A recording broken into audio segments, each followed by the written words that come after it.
Okay, so this week I want to talk to you about the policy and procedure that Cumberland Valley uses to review books that parents or residents want to challenge or ask for a review.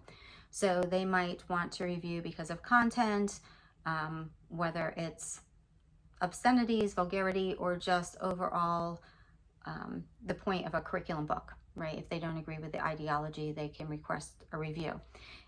So for me, my personal experience is only going to be for library books. So I'm asking for review for 3 library books. Today we completed the summary report by the director of curriculum for Push by Sapphire. So I pushed by Sapphire, the next is Later Gator, and then the other one is Perks of Being a Wallflower. So if you want some reading, I definitely wouldn't encourage you to read the whole books, all of the books. But I think it's important for you to get the book and look in it and go through it. One of my other problems with this process is I am supposed to read the whole book. So even though a lot of it is vulgar and obscene, I have to read through the whole book to say there is, or in case there is some redeeming value, that I'm not missing that. And so in order to challenge it, I have to say that I read the whole book. So I don't want to do that to people because there's a lot of stuff that's in these books that's not good, and you don't need to put garbage in is garbage out, right? So I don't want to encourage that, but I think we need to open our eyes and see some of the material that's in here. So what happens is I fill out a request for review. The director of curriculum gets that. She reads through it. She passes it out to a committee, which is made of administrators as well as parents. I'm not allowed to be part of that, which I do have a problem with. If I'm the one bringing the review, I want to hear what the people that are making the decision to either keep the book or not keep the book at our school, what they're saying, and have some input and maybe some conversation while we're going through that. Because just like we talked about today, it's still a pretty subjective way to do this. Like there's no clear lines of what's acceptable, what's not acceptable. Like where's that line drawn for vulgarity and obscenity? So I think it's important to look at what we think is appropriate for our school, for our children to act and behave at school. And then if we're having books that go completely against it and say it's okay and that's just normal, it's giving just the wrong message to our kids, what's acceptable. And my point was also that if these books are in the school, then kids are thinking that they're approved by the adults in the room, by the administrators, by the school district.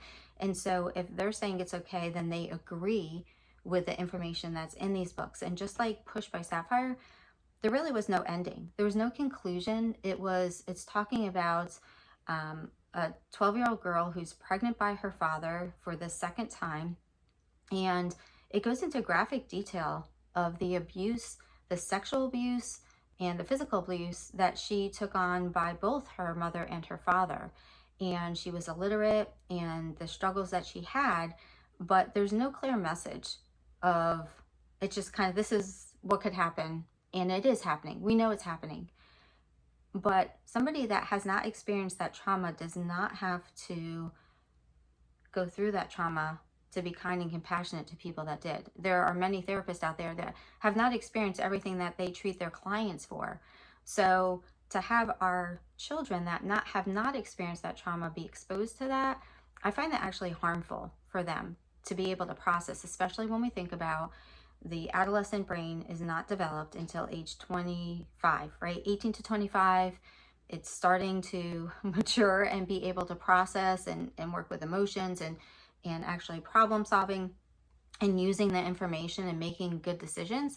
But right now we're exposing them and having basically unrestricted access to books that have very vulgar and obscene pornographic scenes. And so the question was, did I think Push was pornographic? And so I think it's pornographic in nature. Is it pornography written to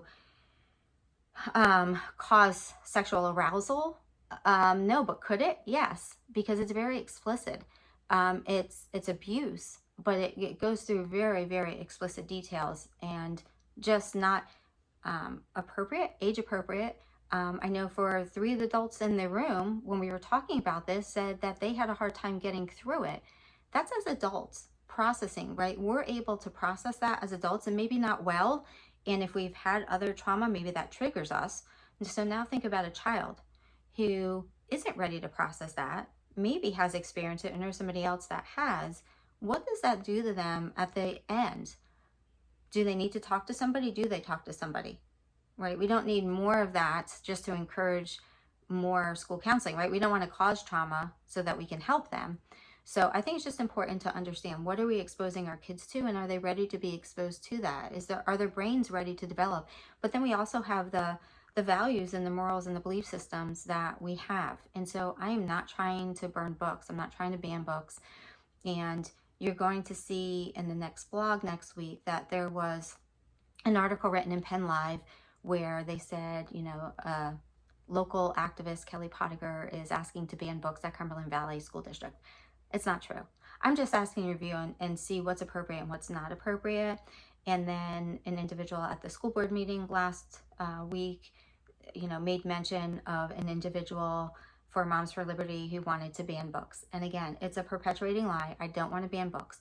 I want them reviewed, and I want to make sure that we're providing a safe and healthy environment for our kids to learn, and not put things in there that is going to cause trauma or harm that then they now have to process and work through. And so I don't feel like talking about these things is inappropriate, especially for that age, but it doesn't have to be in graphic sexual detail, is all that I'm saying. So we're going through this process. I would have to say I am encouraged because the director of curriculum actually said that they looked at this and they knew that an 8th grader was trying to get this push by Sapphire, which is rated for high school.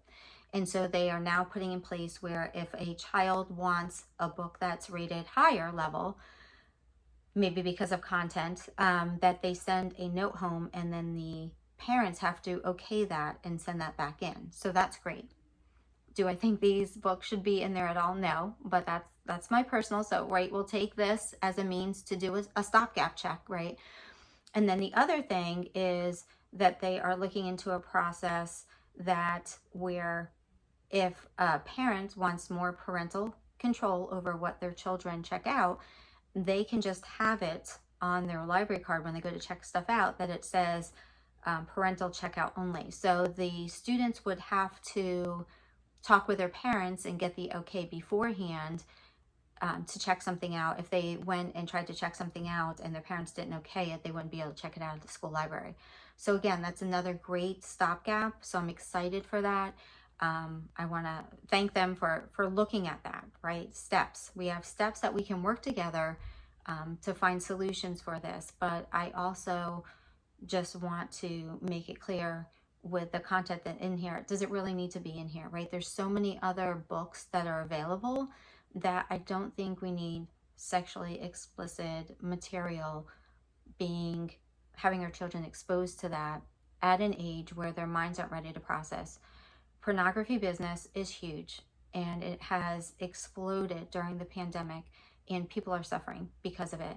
And it's not just when people are out of school, right? It starts at school age, and it takes one little thing, and we don't know what triggers that in the brain.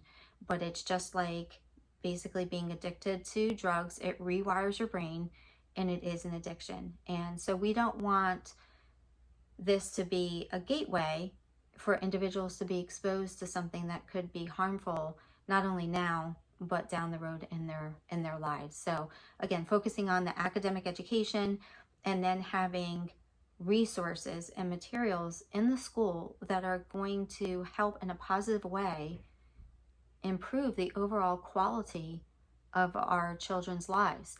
And so again, it can talk about topics, but again, how they talk about it and in what context, and is it sexually explicit in nature, and whether that is for that or abuse or going against the basic code of conduct standards that we have for our school should be looked at. So again, I'm excited about the 2 considerations that came out of this review with giving more parental oversight, but also still want to focus on what is accessible to our children, because there's a lot of parents that don't have the time, aren't going to be aware of what their kids are seeing, and why would we have stuff that could be harmful in the long run for that.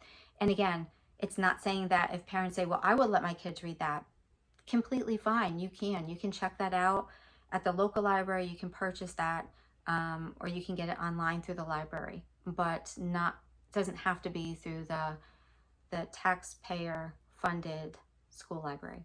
All right, so we'll let you know what happens with the end of this, the result of this. I will be looking at following up with the report, as well as with the 2 new policies or procedures that they're going to try to implement because of this. So that is a positive.